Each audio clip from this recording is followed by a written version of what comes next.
আল্লাহ রাব্বুল আলামিন সূরা আন-নামলের মধ্যে বলছেন, أَمَّنْ جَعَلَ الْأَرْضَ قَرَارًا وَجَعَلَ خِلَالَهَا أَنْهَارًا وَجَعَلَ لَهَا رَوَاسِيَ وَجَعَلَ بَيْنَ الْبَحْرَيْنِ حَاجِزًا। আর তিনি এই পৃথিবীর অবস্থান লাভের উপযোগী করে আল্লাহ পাক তোমার জন্য তৈরি করে দিয়েছেন, এবং এর মধ্যে নদ নদী আল্লাহ পাক সৃষ্টি করে দিয়েছেন, পাহাড়গুলিকে গেড়ে দিয়েছেন, আর পানির মধ্যে দুটি ধারা আল্লাহ সৃষ্টি করেছেন।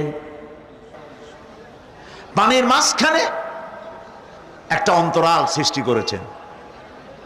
এটি একটা তো আবিষ্কার হয়েই গেছে, সেটি হলো